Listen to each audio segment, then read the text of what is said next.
Manja sama Allah itu baik. Ngeluh terus, minta terus sama Allah. Allah suka hambanya yang tamak dengan rahmat Allah. Allah membalas dengan banyak hal. Dan Allah itu kalau membalas tidak pernah pas-pasan. Pasti Allah mengatakan bighairi hisab. Enggak ada perhitungannya kalau Allah sudah balas. Justru kalau ada sudah solusi dari Allah, makin dekat sama Allah. Jangan sudah dikasih lupa ini. Assalamualaikum warahmatullahi wabarakatuh. Alhamdulillah. Selalu saja kita ucapkan kalimat suci, kalimat mulia, kalimat yang penuh dengan berkah kepada Zat yang Maha Suci, Maha Mulia dan Maha Berkah. Allah Subhanahu wa Ta'ala yang telah menciptakan semua yang di langit, yang di bumi dan di kedalaman lautan. Dan dia telah menggantungkan segala kebutuhan kita untuk roda kehidupan di muka bumi ini dengan kalimat sederhana dan penuh dengan berkah. Alhamdulillah. Maka sering-seringlah mengucapkan kalimat ini.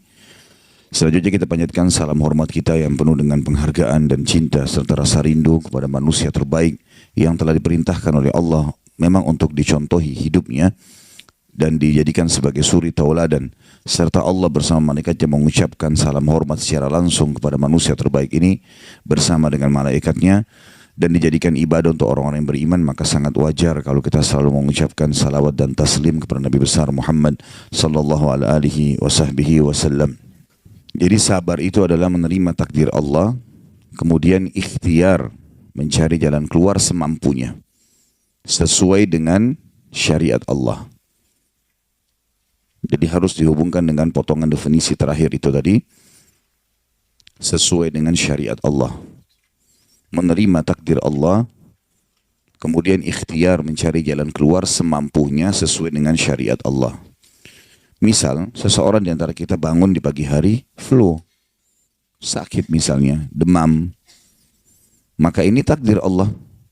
Bagaimana caranya supaya dia sabar? Dia terima dulu itu. Oh, Allah sedang menguji saya dengan penyakit ini misalnya.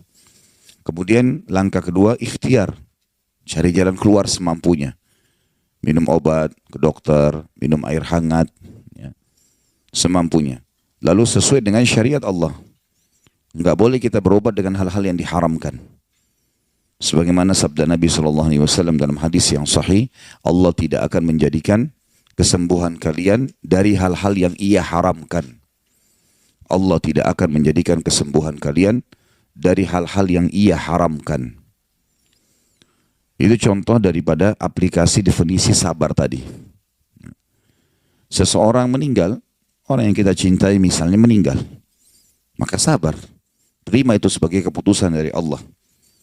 Kemudian ikhtiar semampunya.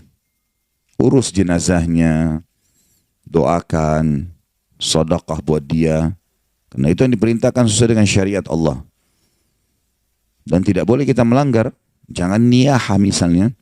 Niyaha itu teriak-teriak, doain keburukan buat diri kita sendiri. Kenapa dia yang mati, kenapa bukan saya? Misal. Atau dia mengatakan kenapa dia mati, Allah nggak adil, naudzubillah. Ya. Ini semua tidak boleh. Jadi ikhtiarnya harus sesuai dengan syariat Allah. Ini kurang lebih definisi daripada sabar. Dan sabar ini adalah salah satu perangkat di dalam agama Islam yang sangat ampuh dan kuat untuk digunakan dalam roda kehidupan di muka bumi ini. Tentu ada banyak ya. Perangkat-perangkat yang Allah siapkan, tawakal, menyerahkan urusan kepada Allah, sabar, yakin, ikhlas, banyak. Tapi kita sedang membahas bab sabar ini. Dalilnya, kalau Allah yang Maha Suci dan Maha Pemurah memerintahkan kita untuk bersabar, yang pertama adalah surah Al-Imran ayat 200. A'udzu billahi minasyaitonir rajim. Ya ayyuhalladzina amanu sabiru wasabiru. Al-ayah. Tentu ada lanjutan ayat ini, tapi saksi bahasan diangkat oleh Imam Nawawi rahimahullah sampai di sini. Wahai orang-orang yang beriman, bersabarlah kalian dan kuatkan kesabaran kalian. Jangan hanya sabar di hari pertama, sabar sampai akhir. Karena semua cobaan yang datang yang membutuhkan perangkat sabar ini ada nilai pahalanya.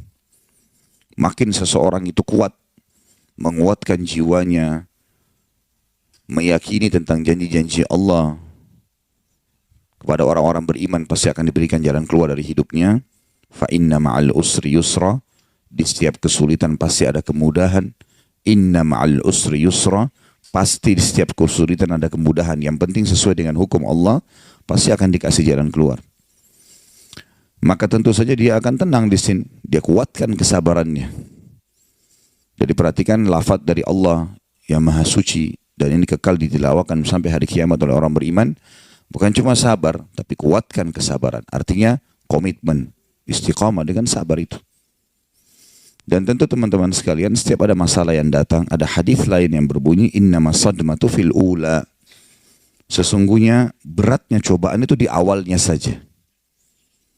Misal pertama kematian, pada saat itu saja sebenarnya. Kalau berlalu hari-hari makin ringan. Semestinya berarti kita makin berlalu hari makin bisa melaluinya. Bukan malah hari pertama, hari kedua sabar, tenang, diam.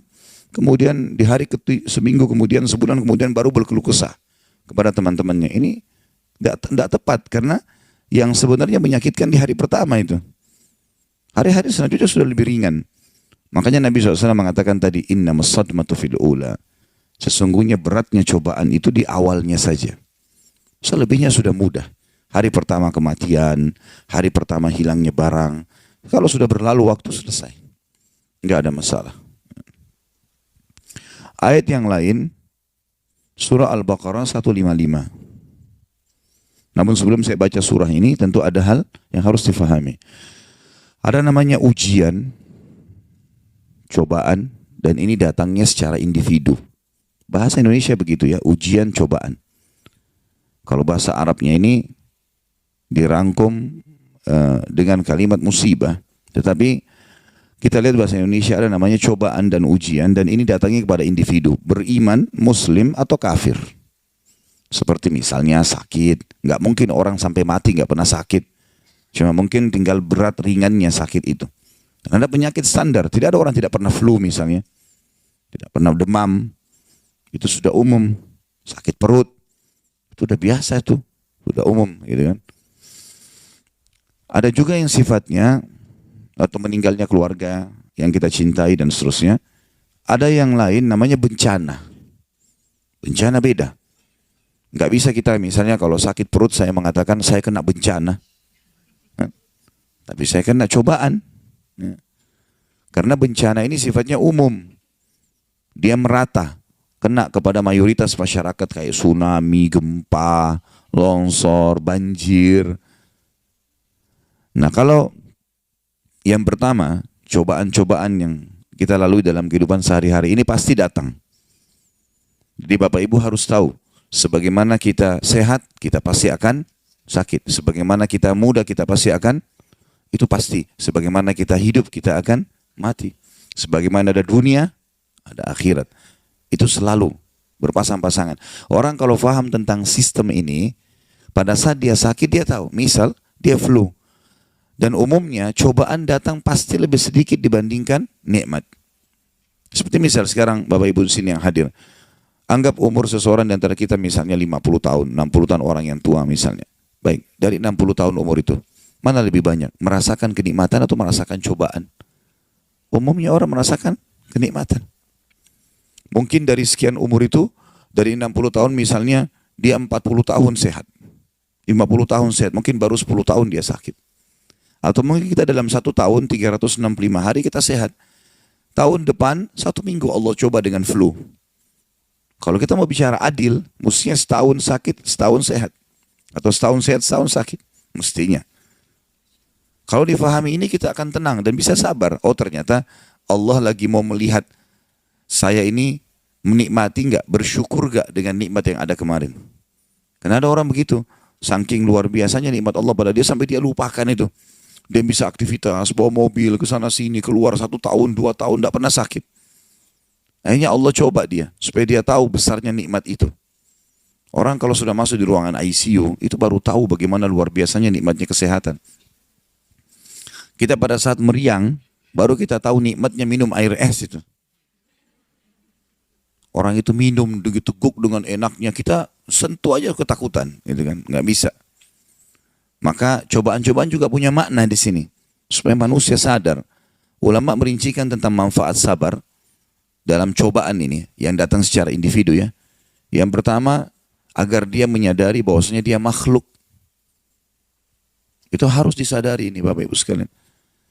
Karena cobaan kita sakit, kita lemah, kemudian ada target kita yang tidak bisa terpenuhi, ya. Itu semua untuk memberikan kesadaran bahwasanya kita makhluk, kita punya batas. Kita punya batas. Makan kita terbatas, aktivitas kita terbatas. Ada saatnya walaupun kita mengejar target yang besar, tapi kita capek, letih, harus istirahat.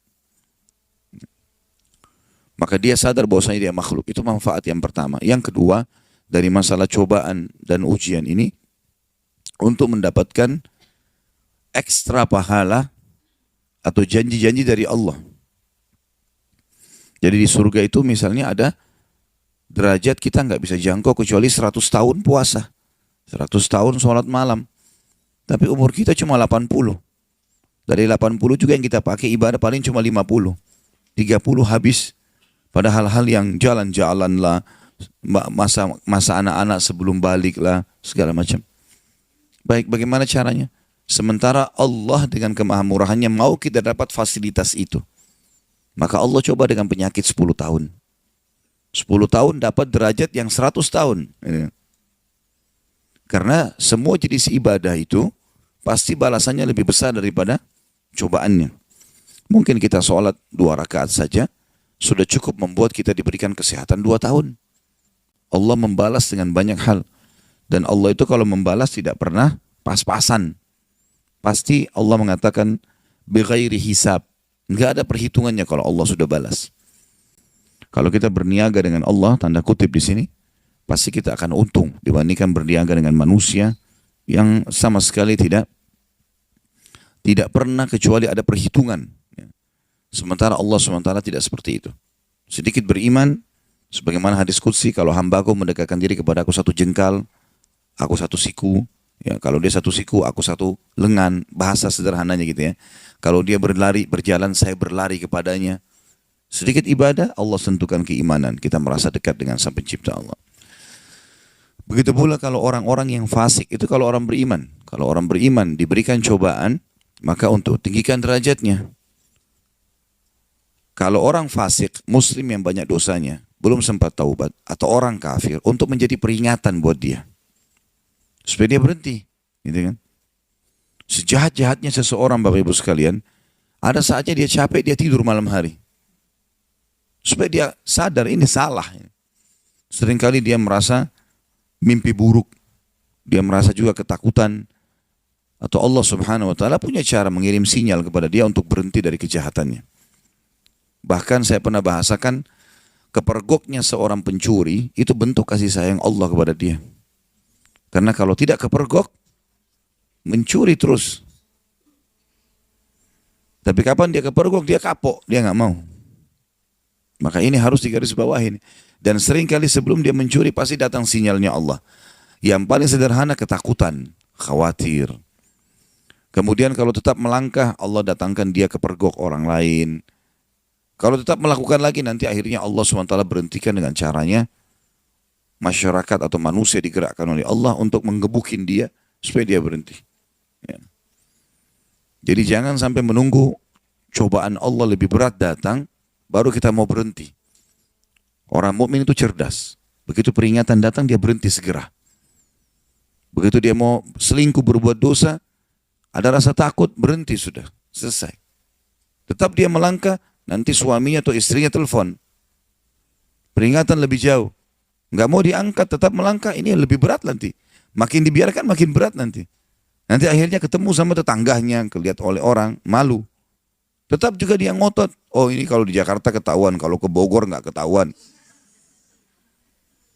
Nanti di sana lebih parah, pas masuk hotel kepergok sama polisi. Malu di media, diangkat semuanya. Nah jadi masalah. Jadi orang mukmin itu cerdas, dia harus tahu. Dan sudah saya bilang, setiap ada waswas syaitan membuka pintu untuk kita buat dosa, sadarlah Bapak Ibu sekalian, dosa itu adalah bagian kecil dari kehidupan manusia. Artinya sedikit sekali itemnya. Sementara yang halal, yang baik, itemnya banyak sekali. Kalau kita diberikan hawa nafsu lalu tidak dikasih kesempatan untuk melampiaskannya oleh Allah, ini bahaya memang. Susah sekali. Tapi enggak, Allah kasih kita nikah. Udah sampai hamil silahkan. Enggak ada masalah. Enggak malu, anaknya jelas statusnya, dan seterusnya. Ya. Jadi poin yang kedua tadi, manfaat daripada sabar adalah Allah meninggikan derajat bagi orang-orang beriman, dan Allah memberikan peringatan bagi orang-orang fasik untuk berhenti, dan juga orang-orang kafir. Yang ketiga, manfaat daripada sabar, agar seseorang lebih merasakan besarnya nikmat yang sedang Allah berikan. Agar seseorang lebih merasakan besarnya nikmat yang sedang dia rasakan atau diberikan. Sudah saya kasih contoh. Orang kalau sudah sakit, baru dia tahu nilainya kesehatan. Pada saat punggungnya sakit, dia lihat ada orang olahraga dengan semangat, nggak sakit. Enak sekali rupanya. Ya. Makanya kata Nabi SAW, dua nikmat yang banyak dilupakan oleh manusia, kesehatan dan waktu luang. Jadi Bapak Ibu jangan lalai dengan sehat itu. Luar biasa nikmatnya Allah. Kita bisa duduk, tekukin kaki sekarang seperti ini, nikmat yang luar biasa. Bagaimana kalau sudah lututnya sakit? Enggak bisa. Kita masih bisa melihat, ada orang buta, kita masih bisa mendengar, ada orang tuli, kita masih bisa berbicara, ada orang bisu. Ya. Jadi bersyukur kepada Allah SWT. Nah, dengan cobaan datang, kita akan lebih tahu nilainya nikmat itu. Kita akan lebih tahu nanti. Tadi orang, kalau sudah meriang baru tahu nikmatnya minum air es. Dan seterusnya. Kemudian kita masuk ke dalil yang setelahnya. Dan ini maksud saya adalah dalil yang kita bahas masalah ujian dan cobaan dulu. Tadi ya, yang datang secara individu. Manfaatnya sudah kita sebutkan, dalilnya adalah Al-Baqarah 155. Kalau ini pasti akan datang. Kayak misalnya tadi sakit, ya, kemudian gangguan orang, hilangnya barang, meninggalnya orang yang dicintai. Secara individu kafir atau beriman akan datang. Dalilnya Al-Baqarah 155. Di buku kita ada itu. A'udzu billahi minasyaitonir rajim wa lanabluwannakum bisyai'im minal khaufi wal ju'i wa naqsin minal amwali wal anfusi wath thamarat wa basyiris sabirin. Sungguh kami akan memberi cobaan kepada kalian. Ini yang dimaksud adalah cobaan dan ujian tadi yang datang kepada individu. Beriman atau kafir sama datang kepadanya. Namun kita sudah jelaskan kalau orang beriman manfaatnya meninggikan derajatnya, melipat gandakan pahalanya. Orang kafir atau fasik untuk memberi peringatan, berhenti dari kesalahannya. Dan sungguh kami akan memberikan cobaan kepada kalian dengan Allah gunakan kalimat sedikit. Mungkin bagi kita sudah besar, tapi bagi Allah kecil sekali. Bahkan ada hadis yang berbunyi Allah tidak akan menguji seorang hamba melampaui kapasitasnya. Gak mungkin, pasti kita mampu lakukan itu. Allah mau kita belajar. Sedikit ketakutan, sedikit kelaparan, sedikit kekurangan harta, sedikit kekurangan jiwa, dan sedikit hasil buah-buahan. Panen. Keuntungan didapatkan. Dan beritakanlah berita gembira kepada orang-orang sabar. Dan di sini saksi bahasan kita adalah berita gembira untuk orang-orang yang sabar. Dia jadikan sebagai perangkatnya. Kalau bencana, tadi kita jelaskan ujian dan cobaan. Kalau bencana yang sifatnya merata, semua orang kena, maka ini hanya disebabkan karena dosa yang merata pula. Kalau di satu komunitas masyarakat itu tersebar perzinahan, tersebar riba, tersebar segala macam, jangan heran kalau datang cobaan-cobaan, bencana maksud saya, bencana yang besar, banjir, longsor, apalah itu pasti datang. Kalau sudah merata dan tidak ada yang luruskan itu pasti terjadi. Dalilnya tidak ada dalam buku kita, ditulis surah Hud, surah nomor 11, ayat 117. Surah Hud, surah nomor 11 ayat 117. Sudah buka? 117. A'udzu billahi minasyaitonir rajim. Wa ma kana rabbuka liyuhlikal qura bidzulmin wa ahluha muslihun. Dan tidak akan pernah Tuhanmu membinasakan satu negeri sementara penduduknya berbuat kebaikan.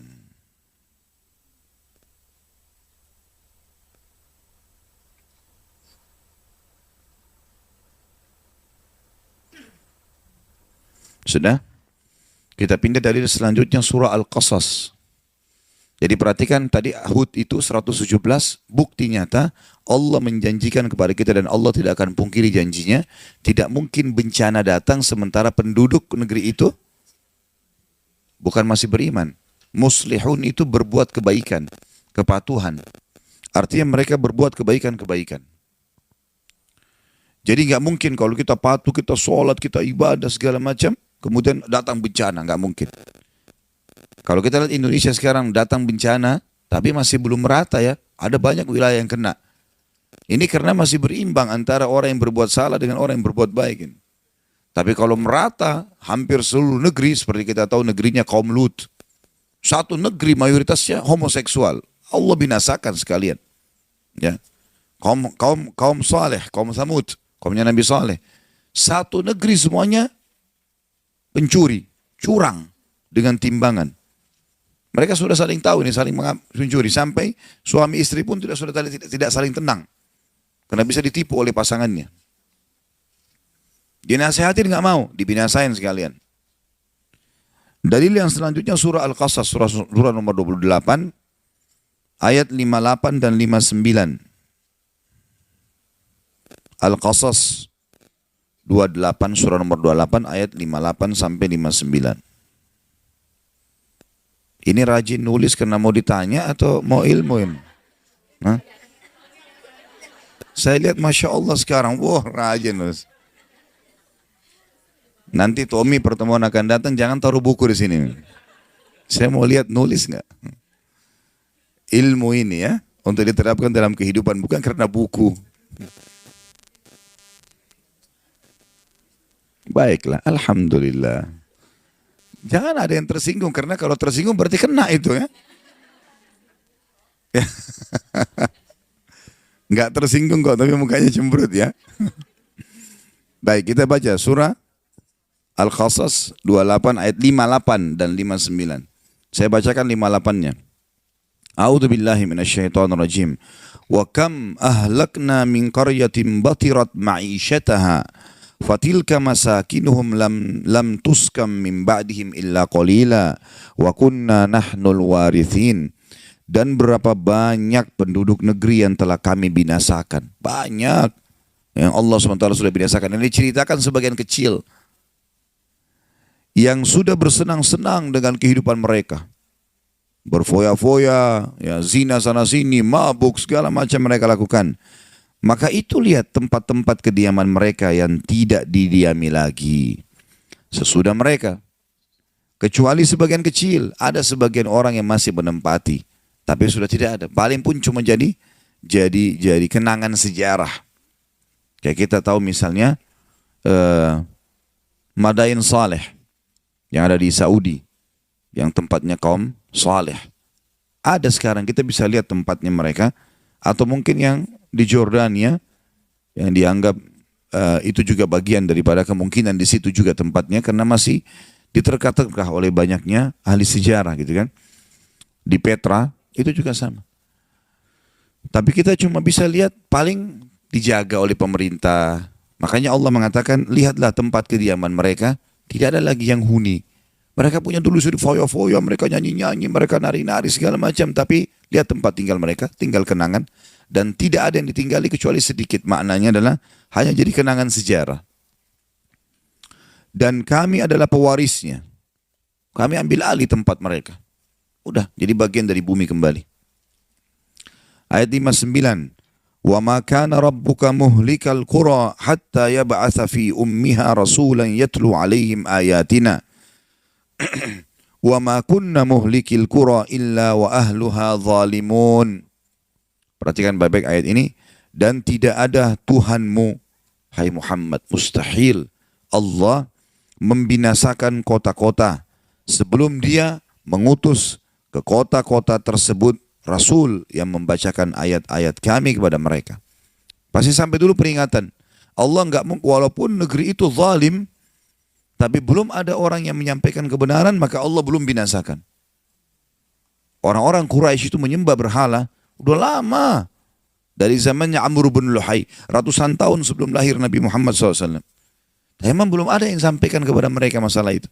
Sampai Allah lahirkan di kota mereka Nabi Muhammad SAW, didakwahi 13 tahun, sampai Nabi diusir dari Mekah, masih mendakwahi dari Madinah 10 tahun, tidak mau juga, udah sekalian Allah subhanahu wa ta'ala hukum. Tapi karena mereka membuka diri, 10 tahun, tahun 10 Hijriah, tahun 8 Hijriah, awal tahun 9 Hijriah, Nabi SAW menyerang mereka, akhirnya mereka takluk, dan dikuasai, banyak masuk Islam.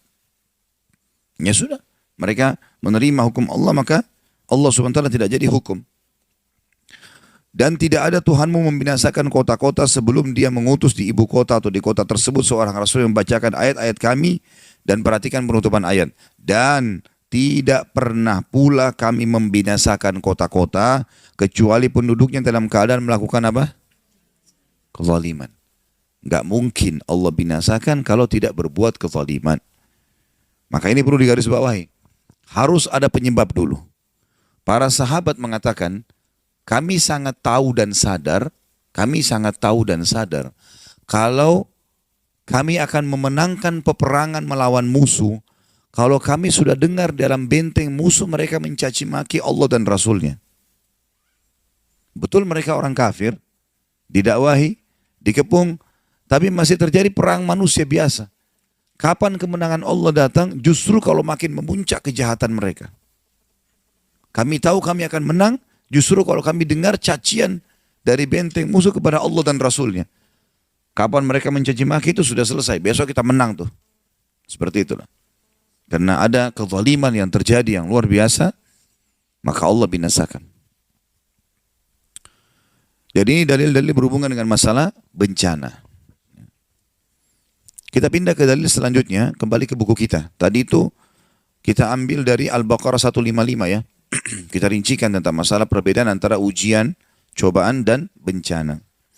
Serta dalil masing-masing.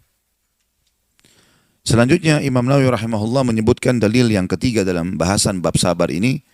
Dalil tentang pentingnya sabar dan diperintahkan dalam agama, surah Az-Zumar ayat 10. Az-Zumar ayat 10. Di buku kita ada ini. A'udzu billahi minasyaitonir rajim. Innama yuwaffas sabiruna ajrahum bighairi hisab. Sesungguhnya hanya orang-orang yang bersabarlah yang dicukupkan pahala mereka tanpa batas. Termasuk puncak sabar, kalau berhubungan dengan hukum Allah, tidak berkeluh kesah kecuali kepada Allah. Itu puncak kesabaran. Puncak kesabaran dalam hubungan dengan Allah, misal Allah kasih penyakit, ya, berhubungan dengan Allah, tidak berkeluh kesah kecuali kepada Allah. Puncak kesabaran kalau cobaannya dari manusia, difitnah, digibah, diganggu, dibenci, tidak membalas keburukan mereka dengan keburukan. Itu puncak kesabaran. Sekali lagi, kalau berhubungan dengan haknya Allah, puncak kesabaran, artinya yang paling banyak pahalanya, tidak berkeluh kesah kecuali kepada Allah. Dia sakit, hanya menyebutkan kepada Allah. Kalaupun misalnya dia harus konsultasi sama dokter, dokter yang tahu. Tidak ada semua orang tahu. Ada orang subhanallah flu, satu kampung semua tahu kalau dia flu. Semua tahu. Semuanya keluh kesah. Dan puncak kesabaran, kalau cobaan dari manusia, tidak membalas keburukan mereka dengan keburukan. Jangan dia gunjing kita, kita gunjing juga. Jangan dia fitnah, kita fitnah. Jangan dia benci, kita benci. Sama-sama bodoh ini berarti. Balaslah kebodohan dengan kepintaran dan kecerdasan. Senyum, bijaksana. Tidak perlu sama sekali kita membalas kebodohan dengan kebodohan. Nabi SAW mengajarkan kepada kita akhlak yang luar biasa. Saya kadang-kadang kalau baca sejarah beliau itu, coba terapkan dalam kehidupan sehari-hari, luar biasa manusia ini. Wajar Allah Subhanahu wa ta'ala memilih sebagai penutup para nabi dan rasul. Beliau sudah diganggu, dilemparin kotoran, dilempar batu segala macam, sabar. Enggak melawan, karena dia tahu, Nabi SAW tahu orang-orang ini bodoh. Dibiarin saja. Dan pada saat pembebasan, itu di Mekah ya, pada saat pembebasan kota Mekah terjadi, ada 10 orang dari orang kafir yang Nabi SAW bilang, dimanapun kalian temui 10 orang ini bunuh. Penjahat berat. Karena Nabi SAW waktu mau masuk ke Mekah, beliau bilang kepada Abu Sufyan, siapapun yang masuk ke rumahmu, hai Abu Sufyan, aman. Siapa yang masuk ke masjid, aman. Kata Abu Sufyan, rumahku masih kecil, masjid masih kecil ya Rasulullah. Karena dia sudah syahadat waktu itu. Kata Nabi SAW, siapa yang menutup pintu rumahnya, dia aman. Nanti kalau pasukan muslim masuk ke Mekah, dia nggak ada di jalan, di dalam rumah aman, nggak akan diganggu. Tapi kalau di jalan ini, bebas hukumnya. Bisa dibunuh, bisa segala macam. Kata Abu Sufyan, kalau ini luas. Dia pun pulang sampaikan kepada orang-orang Mekah masalah itu. Tapi Nabi SAW titip pesan pada pasukan. Siapapun yang kalian temukan masuk masjid haram, ke rumah Abu Sufyan, masuk ke rumahnya masing-masing tutup pintu, jangan ganggu. Kecuali 10 orang. Ini 10 orang harus dihukum. Jahat sekali. Gitu kan? Ternyata dari 10 orang ini, Bapak Ibu sekalian, yang terbunuh hanya 3 orang. Karena mereka pun pada saat bertemu dengan Nabi SAW tidak mau minta maaf. Sombong sekali. Yang 7 orang masih dimaafin. Karena mereka minta maaf dan masuk Islam. Termasuk adalah Wahsy yang membunuh paman Nabi SAW di perang Uhud. Yang menombak Hamzah. Dan merobek dadanya sehingga mengeluarkan jantungnya gitu kan. Itu pembebasan kota Mekah. Nabi bilang termasuk Wahsy. Dimanapun kalian temui. Walaupun dia bergantung pada kiswanya Ka'bah, bunuh. Tapi ternyata waktu Wahsy dengar itu, dia langsung segera datang kepada Nabi SAW minta maaf. Lalu kemudian dia syahadat. Nabi SAW terima. Bayangkan sakit hatinya Nabi SAW pada saat itu pamannya dibunuh. Kata para sahabat, karena Hamzah ini paman Nabi yang sangat Nabi sayangi. Karena 2 orang pamannya yang sempat masuk Islam, Abbas dan Hamzah. Hamzah yang paling besar perannya. Karena masuk Islam dari awal fase Mekah. Abbas masuk Islam sebelum pembebasan kota Mekah. Di tahun 8 Hijriah. Kata para sahabat, kami tidak pernah melihat Nabi SAW menangis terisak-isak dibandingkan pada saat dia melihat jenazah pamannya Hamzah di Uhud. Luar biasa gitu. Karena sudah tidak dikenal, wajahnya, hidungnya dipotong, darah-darah. Maunya dadanya dirobek, segala macam lah. Hal yang buruk sekali. Yang bunuh Wahsy. Tapi waktu Wahsy datang, maafkan saya Rasulullah, saya akan syahadat. Berat ini sebenarnya. Tapi Nabi SAW mengatakan, baiklah, syahadat, selesai. Ikrimah bin Abi Jahal, anaknya Abu Jahal, ikut sama ayahnya, suka perangi Islam. Gitu kan. Tapi setelah pembebasan, Nabi juga bilang, Ikrimah bin Abi Jahal dimanapun kalian temui, bunuh dia. Dia dengar, istrinya Ummu Hakim masuk Islam duluan. Baru istrinya mengatakannya, Rasulullah, berikanlah keamanan kepada Ikrimah. Saya akan coba ajak dia masuk Islam. Kata Nabi SAW, silahkan. Padahal ini tadi orang musuh Islam, suka perangin Islam. Sampai waktu pembebasan kota Mekah pun, banyak orang masuk Islam, Ikrimah masih keluar dari kota Mekah, masih bentuk pasukan menyerang muslimin. Tapi subhanallah, hati Nabi SAW mulia. Memaafkan, didahulukan. Karena memang Islam menyuruh kita itu ya. Dan sudah pernah saya jelaskan, kalau orang pun menyakiti atau menyakiti kita, yang paling pertama perintah agama apa? Maafkan. Itu dulu. Nah, misal kalau orang menggibah, orang menggunjing ya, fitnah, yang paling pertama maafin. Baik Ustaz, kalau saya maafin, bagaimana dia? Ya, apakah dia akan lepas dari hukuman Allah? Jawabannya tidak. Tidak usah khawatir soal itu. Karena syarat dia lepas dari hukuman Allah, dia harus minta maaf. Selama dia tidak minta maaf, maka hukuman Allah mengancam dia. Kita disuruh begitu ada orang yang datang mengganggu kita, maafin duluan. Supaya kita dapat pahala. Hati kita jadi bersih. Begitu perintah Allah. Gitu kan. Sudah begitu perintah Allah. Begitu pula dengan pasangan hidup, Bapak Ibu sekalian. Mudah memaafkan memang. Gak usah dendam-dendaman. Ya. Jadi WA-WA yang sudah disimpan dari 5 tahun lalu hapus. Hapus semua itu. Ya. Semua yang pernah disimpan berhubungan dengan suami, hapus. Jangan keluar dari majelis ini kecuali hapus ya. Ya mau hapus BBM atau WA-nya kepada suami yang buruk, saya kasih hadiah buku. Tidak usah ada pertanyaan. Supaya hatinya bersih. Allah bilang wal afina anin nas, dan orang yang suka memaafkan orang lain. Wallahu yuhibbul muhsinin. Allah suka dengan orang yang baik-baik. Jadilah orang baik, ya. Jadi puncak daripada pahala sabar kalau berhubungan dengan haknya Allah, kita tidak berkeluh kesah kecuali kepadanya. Dan puncak daripada pahala kalau seseorang lagi dicoba melalui manusia, maka tidak membalas keburukannya dengan keburukan. Justru sebaliknya memaafkan. Dan ayat surah Az-Zumar akan berlaku pada dua orang ini. Yang berkeluh kesah hanya kepada Allah dan tidak membalas keburukan manusia dengan keburukan yang sama. Yang Allah bilang tadi Az-Zumar, sesungguhnya hanya orang-orang yang bersabarlah yang dicukupkan pahala mereka tanpa batas. Tanpa batas. Ada seorang orang soleh, Bapak Ibu sekalian, kisah berhubungan dengan keluh kesah kepada Allah. Orang miskin, anaknya 4-5 orang, susah hidupnya. Kisah dulu, kisah klasik. Dia lagi duduk, istrinya hidangkan makan pas-pasan antara dia, istri sama anak-anaknya 5 ini. Orang miskin, susah hidupnya. Ada yang ketuk pintu malam-malam, begitu ketuk pintu dibuka, dia suruh istrinya buka. Buka ternyata orang miskin yang lain minta makanan. Orang miskin yang lain minta makanan. Maka istrinya lihat ke suaminya. Apa perintahnya nih? Suaminya bilang kasih aja. Semuanya dikasih. Karena kalau dibagi dua gak cukup. Orang miskin tuh bawa anaknya banyak. Gak cukup makanan. Lalu kemudian istrinya sama suaminya. Suami istri orang beriman kepada Allah, tahu. Ya sudah sabar. Tapi subhanallah beberapa saat kemudian, kalau kita beberapa jam kemudian lah. Menjelang malam hari. Lebih gelap ya, sudah mulai masuk pertengahan malam. Jam 12 malam. Mereka kelaparan semua. Istrinya bilang, anak-anaknya nangis. Saya lapar, kamu juga lapar, anak-anak lapar, bagaimana? Kata suaminya, tenanglah. Saya akan coba cari jalan keluar, minta kepada Allah. Istrinya nggak paham suaminya mau kemana. Dia pakai bajunya, baju keluar, kemudian dia keluar, pergi ke masjid dekat rumahnya. Malam hari, jam 2 malam. Dia keluar, dia masuk di masjid, lalu dia sholat tahajud. Dan ini sifat orang beriman.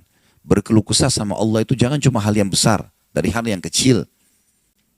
Manja sama Allah itu baik. Ngeluh terus, minta terus sama Allah. Allah suka hambanya yang tamak dengan rahmat Allah. Tamak dengan rahmat Allah. Sudah sehat, minta ditambah kesehatan. Sudah kaya, minta ditambah kekayaan. Selalu minta tamak dengan rahmat Allah. Dan sudah pernah saya bilang, meminta sesuatu agar nikmat ditambah atau bertahan, itu adalah pahala lebih besar daripada kalau cobaan sudah datang, baru kita minta diangkat cobaan tersebut.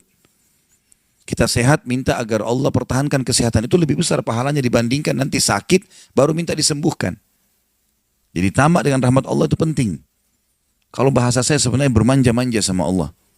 Selalu ya Allah bantu, ya Allah tolong, ya Allah mudahkan, ya Allah terus hidupnya. Kalimatnya selalu begitu.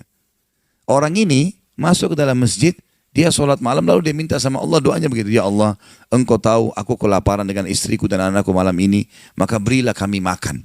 Minta makan sama Allah. Ya. Maka yang terjadi dalam kisah ini dikatakan ada seorang raja, pemimpin wilayah itu, sudah 1 minggu mau taubat. Sudah seminggu mau taubat. Dia tidak tahu harus kemana. Pada malam itu, di mana orang soleh yang miskin ini sedang ibadah, minta tolong kepada Allah dikasih makan. Raja ini gelisah, dia keluar lalu dia bawa 1 kantong uang emasnya. Dia bawa juga sekantong makanan yang terbaik yang dia punya di istananya. Kemudian dia bilang, ya Allah sebagai bentuk taubatku kepadamu, saya akan berikan ini kepada hambamu yang engkau tunjuk. Ya. Lalu kemudian sebagai bentuk juga, saya tidak memilih kecuali engkau yang memilih Allah, saya tidak akan pegang tali kekangan kuda ini. Saya biarkan dia jalan kemana. Akhirnya orang raja ini naik di atas kudanya, dia bawa itu kemudian jalan kudanya. Kudanya mampir di masjid yang ada orang soleh itu. Dia bilang, saya tidak tahu kenapa kuda ini mampir di masjid. Lalu saya turun, saya temukan dalam masjid. Waktu zaman dulu nggak ada lampu, nggak ada penerangan. Cuma dia dengar suara, gelap di masjid. Dia masuk, temukan ada orang ini lagi berkeluh kesah sama Allah. Minta, ya Allah saya sama istri saya kelaparan sama anak-anak, berilah kami makan. Gitu kan.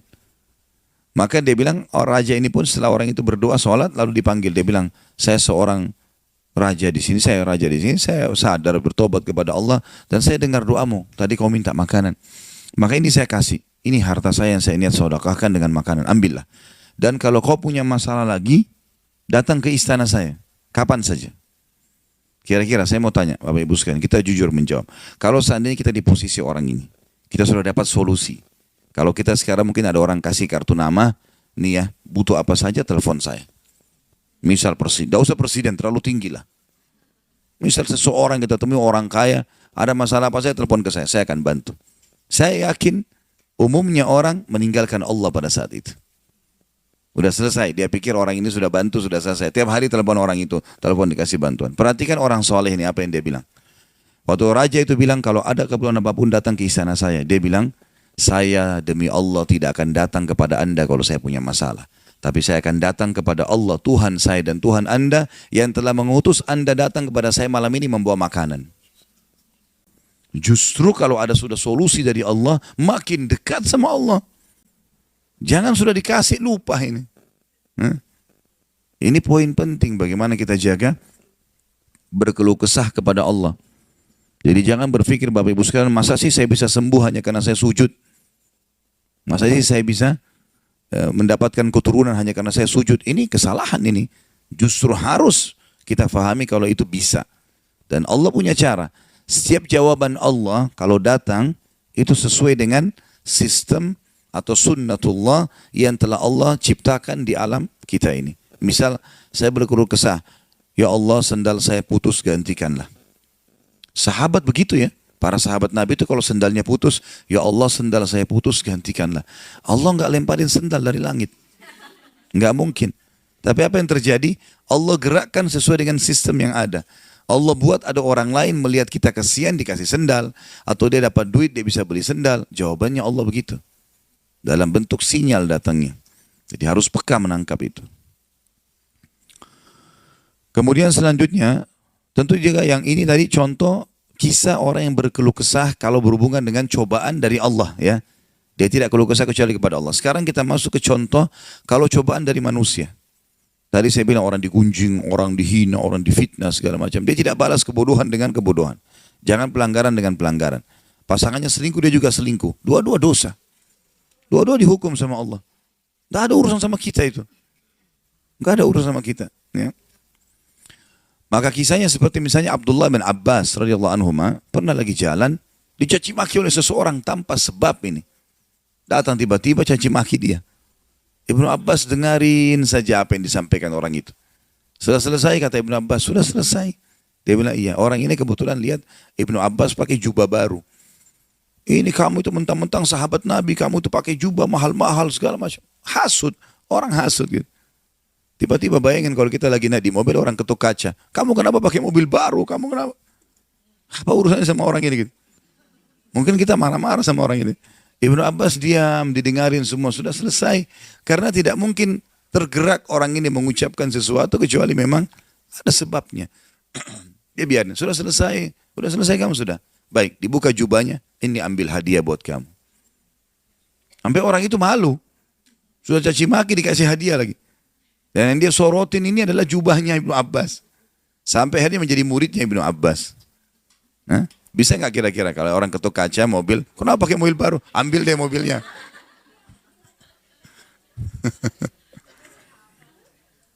Baik, kisah yang lain, Ali bin Husain radhiyallahu anhu. Ini cucu Nabi SAW, anaknya Husain. Ya, radhiyallahu anhu ajma'in. Terkenal dengan Zainal Abidin, masyhur dengan kesalehannya. Dia pernah jalan dicaci maki oleh orang. Tanpa sebab ini. Mentang-mentang kau turunan Nabi, mentang-mentang kau begini, mentang-mentang kau begini, dicaci maki. Dia diam saja. Dia nggak bicara banyak. Didengarin. Orang-orang sekitarnya sudah marah nih. Tapi karena dia diam, orang diam semua. Sampai udah selesai dia bilang, wahai saudaraku, kalau seandainya kamu tahu lebih banyak tentang aku, mungkin kau akan lebih banyak cerita tentang keburukan. Saya ini banyak dengan keburukan, gitu kan? Kemudian dia bilang sama orang di sekitarnya, ada pegang uang, ada bawa duit. Kasih orang ini 1000 dirham. Dan tunjukkan alamat kita. Siapa tahu dia punya hajat. Orang itu jadi tambah malu gitu. Ya. Karena perilaku akhlak yang mulia. Dan ini yang Islam ajarkan kepada kita. Pada saat kita kepancing emosi, kontrol, tenang. Jangan dibalas. Gak ada gunanya itu. Nggak ada manfaatnya. Hanya akan merusak kejiwaan kita. Kata-kata jadi kasar, hidup kita jadi tidak tenang. Ya. Tapi kalau kita gunakan teori syar'i ini, kita akan tenang. Tetap bisa makan, tetap bisa tidur, tetap bisa segala-galanya. Baik, kita pindah dari yang selanjutnya. Yang keempat oleh Imam Nawawi rahimahullah diangkat surah Asy-Syura ayat 43. Yang bunyinya a'udzubillahi minasyaitonirrajim wala man sabara wa ghafara inna dzalika lamin azmil umur. Asy-Syura 43 ada di buku kita itu. Tapi orang-orang yang sabar dan suka memaafkan, sesungguhnya perbuatan yang demikian termasuk hal-hal yang diutamakan, pahalanya besar. Bukan balas keburukan dengan keburukan. Sabar, maafin. Sabar, maafin. Itu teori syar'i. Yang pilih selain ini susah hidupnya. Dia dicoba sama Allah, ada orang datang ganggu dia untuk meninggikan derajatnya, lalu dia balas. Nggak jadi dapat derajatnya. Ya sabar. Orang ujian. Kita lagi mau ujian, masuk di ruangan panas. Tapi ujian untuk naik kelas. Mati AC-nya. Sabar aja. Pasti akan dapat sesuatu.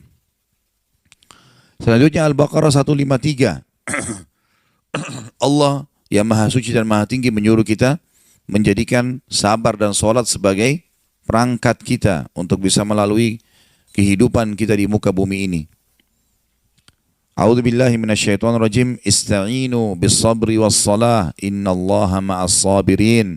Mintalah pertolongan kepada Allah dengan sabar dan mengerjakan sholat. Sesungguhnya Allah beserta orang-orang yang sabar. Allah selalu bersama dengan mereka. Dan di sini sabar sekali lagi seperti definisi awal ya.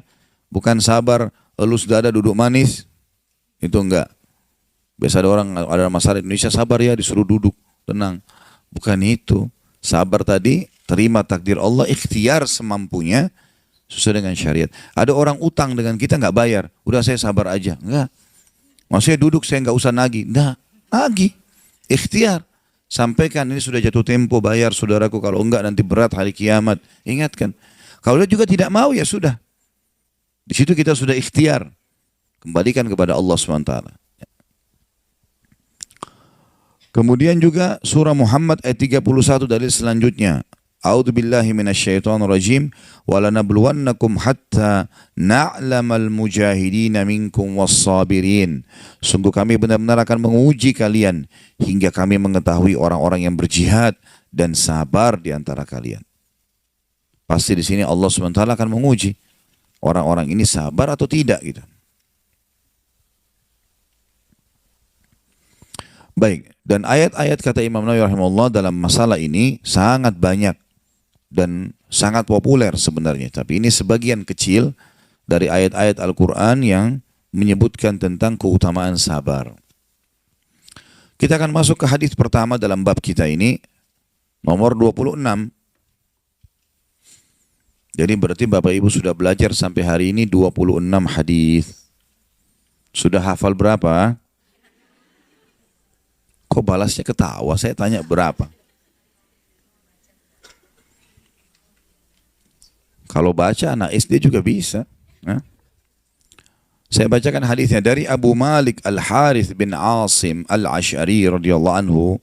Beliau berkata, Rasulullah SAW telah bersabda, At-tuhuru syatrul iman, walhamdulillahi tamla'ul mizan, wa subhanallahi walhamdulillahi tamla'ani au tamla'u ma bainas samawati wal ard, wassalatu nur, wassadaqatu burhan, wassabru dhiya, wal qur'anu hujjatun laka au alaik, kullun nasi yagdu fabai'u nafsahu famu'tikuha au mubikuha. Hadis ini sahih riwayat Imam Muslim. Terjemahannya, bersuci itu adalah separuh keimanan atau bagian daripada keimanan. Kita lihat situ ada footnote nomor 62 di bawah, ada tulisan kecil. Artinya kelipatan pahala bersuci itu bisa mencapai derajat setengah pahala iman. Bersuci maksudnya adalah wudu, selalu wudu. Wudu batal, wudu lagi, wudu lagi, wudu lagi, itu pahalanya besar. Karena selalu kalau wudu lagi, dia dalam keadaan suci, setiap saat bisa sholat, dan juga setiap kali dia wudu dosanya gugur. Maka selalu dalam keadaan wudu, usahakan komitmen itu, pertahankan. Itu pahalanya seperti mendapatkan setengah keimanan. Tentu keimanan sangat besar sekali gitu kan. Dan kalimat Alhamdulillah, kalimat mulia, kalimat suci, ini sering saya ucapkan di awal pembukaan materi. Selalu saya katakan itu. Kalau kalimat ini Bapak Ibu sekalian kalimat sederhana, tapi mahal sekali. Alhamdulillah, kata Nabi SAW, memenuhi timbangan pada hari kiamat. Sering mengucapkan Alhamdulillah, berat di timbangan amal hari kiamat. Alhamdulillah, Alhamdulillah, Alhamdulillah. Terus. Dan puncak daripada kalimat syukur, Alhamdulillah diucapkan kalau seseorang mengucapkannya baik dalam keadaan senang atau sedih. Lagi ada nikmat atau ada cobaan. Lisannya cuma mengatakan Alhamdulillah. Cobaan pun datang, Alhamdulillah. Karena kadang-kadang ada hal yang kita anggap cobaan tapi ternyata nikmat. Seperti pernah saya jelaskan, lapar, haus. Orang kalau ditanya mau lapar atau haus gak? Mungkin jawabannya tidak. Tapi kalau tanpa lapar gak enak makan. Tanpa haus gak enak minum. Capek misalnya. Tanpa capek gak enak orang istirahat. Maka ini juga nikmat Allah. Kita memilahnya ini gak mudah gitu. Makanya puncak pahala daripada syukur yang akan menambahkan timbang atau memberatkan timbangan hari kiamat, selalu lisannya Alhamdulillah, Alhamdulillah, Alhamdulillah. Apa saja, Alhamdulillah. Mau keluar rumah hujan, Alhamdulillah. Mau pakai baju masih basah, belum disetrika, Alhamdulillah. Mau makan, belum selesai masakan, Alhamdulillah. Loh, saya sebutin hal-hal yang berat supaya sadar. Kalau orang kenyang bilang Alhamdulillah sudah biasa. Hah? Orang mau keluar cerah, udah biasa Alhamdulillah. Tapi kalau kita sudah terbiasa bersyukur dalam hal-hal yang berat, maka hal yang dasarnya nikmat kita akan pasti mudah mengucapkan. Coba Bapak Ibu muhasabah deh, dalam sehari berapa kali bilang Alhamdulillah coba.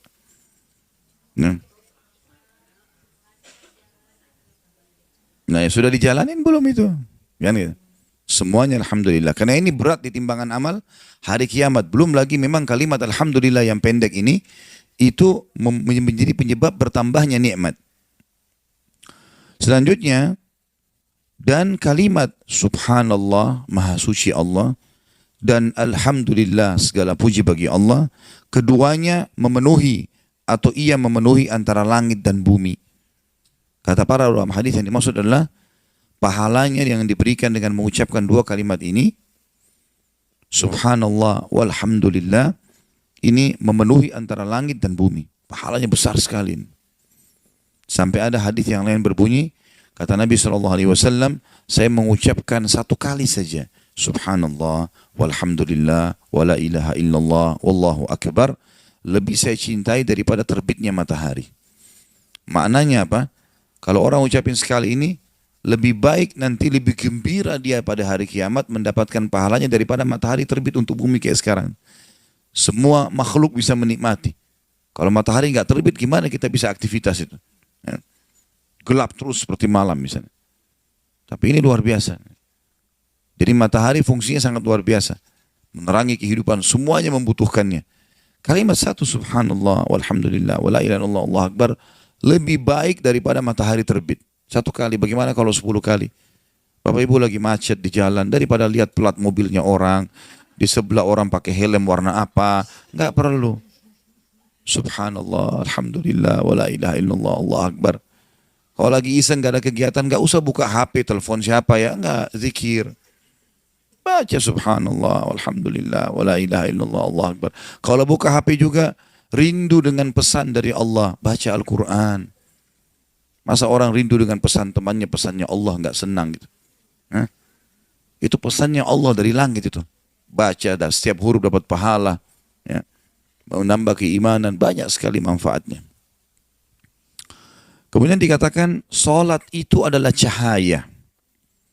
Makna solat itu cahaya, ulama hadis merincikan mengatakan setiap banyak maknanya, di antaranya adalah yang kalau kita simpulkan dari keseluruhan pendapat, cahaya di sini bisa kita katakan 2 poin. Yang pertama, cahaya solat itu adalah memberikan cahaya di wajah ya, dan dalam kehidupan si pelakunya yang mengerjakan sholat. Jadi subhanallah, orang yang sholat itu, walaupun dia berkulit hitam dari Afrika, ada cahaya di wajahnya. Bukan tentu cahaya seperti cahaya lampu, tapi cahaya maksudnya bercahaya, orang suka melihatnya. Gitu kan? Subhanallah, kalau kami punya teman-teman di Madinah dari Afrika, mungkin kulitnya sangat luar biasa gelap, gitu kan. Tapi pada saat kita ketemu senyumnya, tegurannya, kita merasa nyaman dengan orang ini. Saya telusuri ternyata teman-teman ini nggak pernah tinggalin sholat tahajud. Dan selalu ranking 1, luar biasa, cum laude terus nilainya. Saya dulu di kampus itu termasuk pribadi saya suka cari orang yang berprestasi. Siapa yang berprestasi saya dekatin. Apa sebabnya Allah berikan dia bisa jadi cum laude, bisa jadi gini. Sehingga saya bisa belajar dengan mereka. Dan jangan berteman sama orang-orang malas, orang-orang bodoh. Ini kita jadi seperti mereka nanti. Ya. Kita berteman dengan 10 orang pemalas, kita jadi pemalas. 10 orang ahli maksiat, kita jadi maksiat. Kita berteman dengan 10 orang soleh, kita jadi orang soleh. Tapi kelihatan cahaya. Yang kedua, makna sholat cahaya adalah Allah akan menjadikan sholatnya menjadi cahaya yang terang pada hari kiamat. Sehingga pada saat nanti ditimbang amal, maka sholat itu keluar bercahaya terang. Bercahaya terang. Tentu ada banyak makna yang lain ya. Di antaranya ulama hadis mengatakan cahaya, maksudnya cahaya juga dalam kehidupannya. Dalam arti kata, dia kalau kemana-mana, kalau dia sholat, maka sholat akan bisa menjadi petunjuk bagi hidupnya. Allah akan jadikan itu sebagai petunjuk hidupnya. Dia kemana di muka bumi ini juga begitu. Tapi yang kita simpulkan tadi 2 poin itu. Sholat akan menjadi cahaya di tubuhnya atau di wajahnya, dan juga dalam kehidupannya. Dan yang kedua adalah menjadi cahaya pada hari kiamat di timbangan amal itu sendiri. Selanjutnya lanjutan hadis, sedekah adalah bukti. Kita lihat footnote nomor 63 di bawah. Bukti atas keimanan orang yang memberikan sedekah kepada yang berhak menerimanya. Dan sudah saya bilang Bapak Ibu sekalian, sedekah kata kunci kaya. Makin sering sedekah, makin besar pahalanya. Makin terbuka pintunya. Kita bukan kapitalis mengatakan menabung pangkal kaya. Islam sedekah pangkal kaya. Tidak bakal pernah bisa ketemu antara nabung sama sedekah. Orang kalau nabung nggak bakal keluarkan. Kalau sedekah berarti tidak bakal nabung. Terus makin royal di jalan Allah, maka makin besar yang datang. Pakai resep ini. Selalu kasih orang. Dan kalau kasih orang jangan nanggung-nanggung ini. Saya pernah jalan dengan salah satu kerabat, Masya Allah mobilnya mewah sekali, orangnya kaya raya. Kemudian di dekat kaca mobil ditaruh uang 1.000 baru. Dia bilang sama saya, ini saya kasih orang-orang miskinin. Saya cuma nggak enak mau tegur. Tapi saya berpikir kalau dia taruh 100.000 di situ, mungkin tidak akan goyang sedikit pun kantongnya. Luar biasa kaya raya. Tapi 1.000 rupiah dikasih orang miskin dalam kondisi kaya raya. Bagaimana ini? Padahal dia sebenarnya orang miskin yang datang kan cuma penyebab. Sebenarnya kita sedang transaksi dengan Allah itu. Mereka itu penyebab saja. Makanya para sahabat itu setiap hari ya. Mereka itu kalau sudah sholat duha segala macam keluar bawa kantong-kantong isinya harta mereka. Kalau ditanya mau kemana? Investasi. Investasi dengan Allah. Allah janjikan minimal 10 kali lipat. 1000%. Nggak akan pernah ada perusahaan apapun di muka bumi janjikan 1000%. Cash lagi. Kasih sekarang dikasih langsung. Hadis Bukhari, hadis Qudsi berbunyi kata Nabi SAW, ya bena Adam, anfik alaik. Wahai anak Adam berinfaklah jalanku, aku akan berinfak untukmu. Royal. Di jalan Allah jangan perhitungan. Yang kita harus hemat, yang tidak boleh keluarkan di jalan maksiat.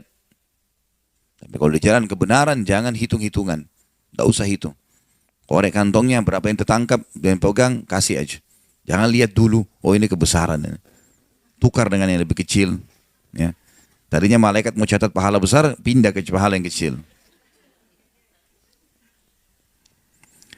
Sedekah bisa menjadi burhan atau bukti. Akan kata sebagian ulama hadis saksi. Akan menjadi saksi. Atau makna yang tepat adalah bukti. Allah akan buktikan dengan sedekahnya, Allah akan balas sedekah itu. Yang pernah saya ceritakan kisah Utsman bin Affan radhiyallahu anhu yang pernah mendatangkan sekian ratus ekor unta, gitu kan? penuh dengan kebutuhan sehari-hari. Pada saat orang Yahudi dan orang munafik di Madinah menguasai pasar dan mereka meninggikan harga. Maka Utsman mengutus 1.000 ekor unta, ya, pergi ke negeri Syam, beli semua kebutuhan-kebutuhan. Kemudian pas mau masuk ke Madinah, 1 ekor unta dipegang oleh 1 orang, ya. Berarti 1.000 ekor unta dengan 1.000 orang supirnya. Ya. Kalau kita 1.000, anggaplah 1.000 pick up. Kemudian Utsman bin Affan lagi tunggu di Madinah, tunggu datang. Rupanya orang-orang pedagang Yahudi dan munafik ini dengar. Mereka nahan kafilah itu dekat pintu gerbang. Jangan dimasukkan. Punya siapa ini? Mereka tanya pada pegawai-pegawainya Utsman. Mereka bilang Utsman bin Affan. Utsman dipanggil. Mau transaksi Utsman? Kata Utsman, berapa kalian mau beli? Kata mereka, ada 1 orang bilang, saya akan tambah setiap item 1 kali lipat. 100%. 1 dirham, 2 dirham. 10.000 rupiah jadi 20.000 langsung. 50.000 jadi 100.000. Semua ini saya beli sama unta-untanya. Kita masukin 1.000 pick up dari luar kota, isinya misalnya semangka, semuanya dibeli sama mobil-mobilnya. Kata Utsman, saya mau lebih. Ada orang bilang 2 kali lipat, 200%. Dia bilang saya mau lebih. Ada yang bilang 3 kali lipat. Saya mau lebih, kata Utsman. Sampai terakhir orang Yahudi paling kaya mengatakan, saya akan bayar tidak lagi orang lebih banyak dari saya. 5 kali lipat. Jadi kalau 1 dirham jadi 6 dirham. Langsung dilipat gandakan. 10.000 jadi 60.000 rupiah. 100.000 jadi 600.000. Gitu. Kata Utsman, saya mau lebih. Kata si Yahudi itu, hai Utsman, kau sudah gila nih. Semua ini beli sama unta-untanya. Dilipat gandakan lagi harganya. 5 kali lipat. Dia bilang ada. Yang beli dari saya lebih banyak. Mau tahu? Mereka bilang tentu saja. Dia panggil pegawainya, iklanin di Madinah. Panggil semua umat Islam. Begitu mereka datang, Utsman bilang, saksikanlah ini semua wakaf buat kalian. Ambil. Gratis. Ini pedagang-pedagang semua tahu ini keuntungannya besar. Depan mata mereka diperebutkan oleh orang gratis. Gratis. Udah habis, kata Utsman, balik ke mereka. Apa kalian tahu siapa yang bisa beli lebih banyak daripada penawaran kalian? Kata si Yahudi tadi yang tawarkan 5 kali lipat. Hai Utsman, apa lagi yang bisa kau jual? Udah habis. Kata dia, Allah membeli dari saya minimal 10 kali lipat. 10.000%. Begitu orang mukmin memahaminya. Jadi jangan ragu, keluar pasti datang, mustahil tidak. Gak usah perhitungan dengan masalah ini. Jadi kalau ada celengan masjid lewat, jangan lagi cari uang yang kecil, uang yang kotor. Kadang-kadang orang tidak malu sama Allah, sudah dikasih kesehatan, cari koin lagi. Bunyi celengannya tuh. Selanjutnya, saksi bahasan kita di sini, was-sabru dia. Dan sabar itu pelita kehidupan. Artinya orang yang sabar bercahaya hidupnya. Dapat petunjuk. Dan ini saksi bahasan kita. Dan kita tahu pelita artinya penerang di waktu gelap. Kita akan gunakan bahasa ini di bahasa Indonesia. Pelita itu kalau gelap, ya, kemudian ada alat untuk digunakan menerangi. Maka bisa dikatakan pelita. Biasanya dipakai pelita kehidupan. Ya. Seperti itulah. Ini kesabaran. Dan sudah panjang lebar kita sebutkan dari definisi, manfaat dan seterusnya tadi dari awal bahasan. Kemudian lanjutan hadisnya adalah dikatakan Al-Quran adalah hujjah atau argumen yang membelahmu atau justru mencelakakanmu. Al-Quran harusnya kita baca, amalkan, pelajari. Itu akan jadi penolong. Baca, hafal, amalkan. Dan akan mencelakakan kalau apa ditinggalkan. Nggak mau sama sekali dipelajari, nggak mau tahu apa isinya. Muslim tapi tidak faham masalah ini. Terus saja Al-Quran mengatakan jangan, dia mengatakan boleh. Ya, ini semua adalah pembangkangan. Ya, dia bisa mencelakakan seseorang. Kata Nabi SAW penutupan hadis, setiap orang berangkat di waktu pagi. Maksudnya adalah footnote nomor 64, berangkat pagi-pagi untuk melakukan keperluannya.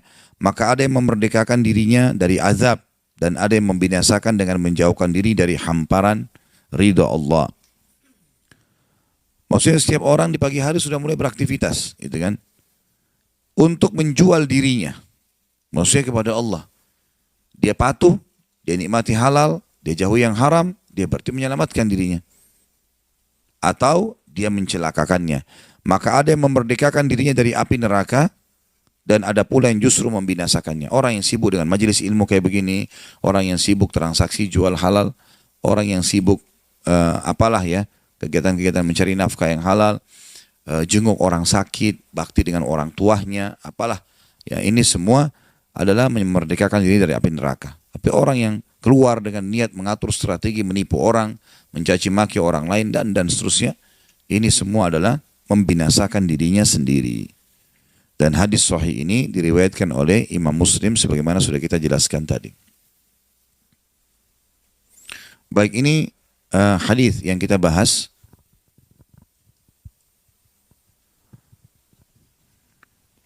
Kita akan lanjutkan satu hadis lagi ya. Hadis 27 baru kita buka pertanyaan, silakan ditulis di kertas tentunya sesuai dengan tema. Dari Abu Sa'ad bin Malik bin Sinan al-Khudri radhiyallahu anhu, anna nasan min al-ansari sa'alu Rasulullah sallallahu alaihi wasallam fa'atahum, thumma sa'aluhu fa'atahum hatta nafida ma 'indah. Faqala lahum hina anfaqa kulla shay'in biyadihi ma yakun 'indi min khairin falan addakhirahu 'ankum. ومن يستعفف يعفه الله ومن يستغني يغنيه الله ومن يتصبر يصبره الله وما أوتي أحد عطاء خيرا وأوسع من الصبر.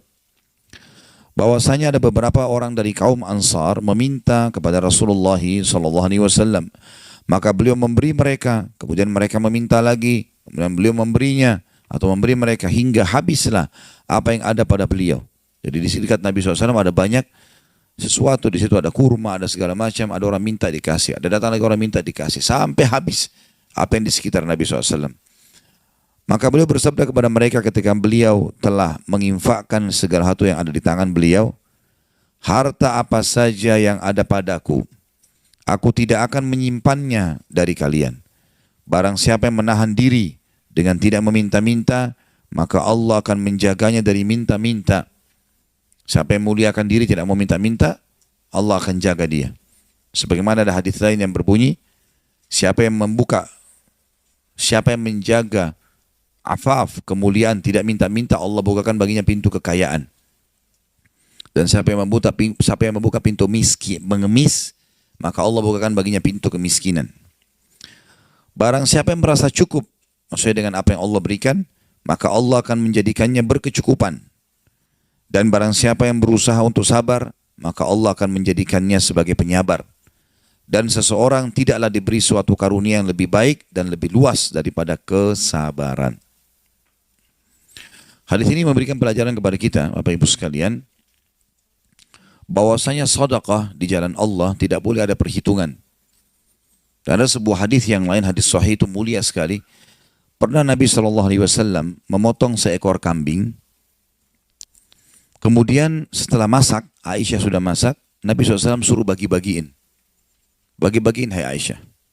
Aisyah bagi-bagiin kepada tetangganya, kepada orang-orang. Dan Aisyah meninggalkan punggungnya kambing itu. Ada sisa di daerah tulang rusuk atau punggungnya, itu yang masih ada sisa ditinggalkan untuk Nabi SAW. Setelah Aisyah bagi semua, kata Nabi SAW, wahai Aisyah, apa yang tertinggal dari kambingnya? Kata Aisyah, tinggal punggungnya ya Rasulullah. Kata Nabi SAW, terbalik wahai Aisyah. Yang tertinggal seluruhnya kecuali punggungnya. Paham maksudnya? Jadi sebenarnya yang ada, yang masih sisa, justru yang sudah kita sedekahin tuh. Kita akan bawa ke akhirat. Yang tinggal ini justru itu yang masih semestinya masih untuk kita makan saja selesai. Tapi yang kita kasih itu yang kita bawa. Itu yang tersisa, ini yang enggak tersisa sebenarnya. Karena hanya kita makan itu. Jadi makna ini dalam sekali. Bagaimana Nabi SAW berikan pelajaran kepada istrinya, kalau sedekah itu penting sekali. Dan yang kita keluarkan itu manfaatnya besar. Makanya Abdullah bin Mas'ud juga pernah mengatakan, dan kalau masih ingat statement ini, saya pernah bilang Abdullah bin Mas'ud berkata, siapa di antara kalian yang bisa meletakkan hartanya di langit sehingga tidak dijangkau oleh pencuri dan dimakan oleh rayap, lakukanlah. Ada satu orang kaya yang lain pernah sedekah terus kerjanya tiap hari, dari keuntungan dagangannya dikembalikan ke modal sebagian sedekah terus, sampai teman-temannya punya bangunan-bangunan yang banyak, dia masih belum, dia biasa saja. Maka teman-teman yang bilang, hai fulan, kalau kau lakukan seperti kami, pastilah kau berarti sayang dengan hartamu. Sekarang kau nggak sayang ini, habis saja berikan orang miskin terus. Dia bilang, salah, saya justru sayang dengan harta saya. Saking sayangnya saya mau bawa harta saya ke sana. ke akhirat. Kalian yang tidak sayang, kalau kalian meninggal harta ini dibagi-bagi kepada ahli waris. Justru saya sayang dengan itu. Dengan sedekah itu berarti sayang. Ya. Kemudian penutupan hadis di sini dikatakan, atau dalam hadis dikatakan, siapa yang membuka pintu minta-minta, maka ini siapa yang tidak membuka pintu minta-minta, Allah akan membuatnya berkecukupan. Sudah janji dari Nabi SAW.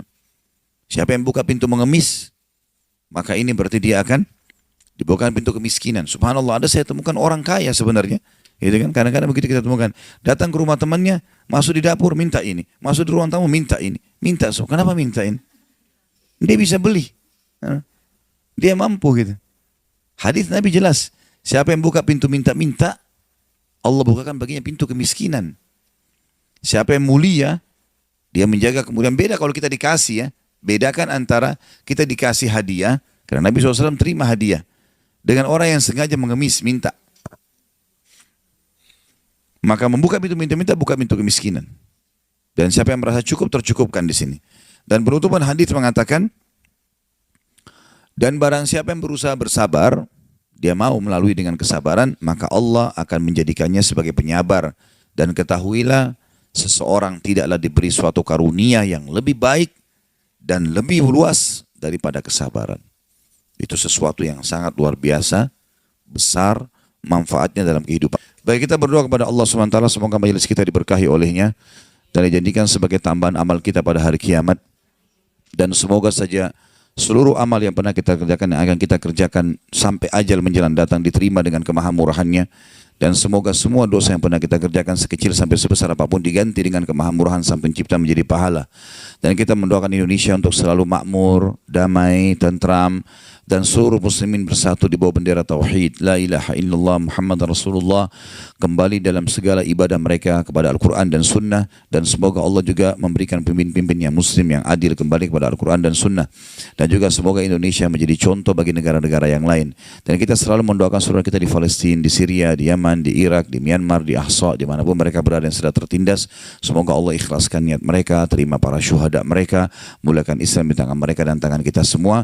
Dan semoga Allah partisipasikan kita bersama mereka di pahala, baik dengan doa, dengan harta, dan juga dengan jiwa kita. Dan semoga Allah dengan kemahamurahannya menyatukan kita semua di surga firdausnya tanpa hisab, sebagaimana yang satukan kita di majelis ilmu yang mulia ini. Allahu a'lam. Ini mungkin yang kita sampaikan, mudah-mudahan bermanfaat. Subhanakallahumma bihamdika asyhadu an la ilaha illa anta astaghfiruka wa atubu ilaik. Wassalamualaikum warahmatullahi wabarakatuh.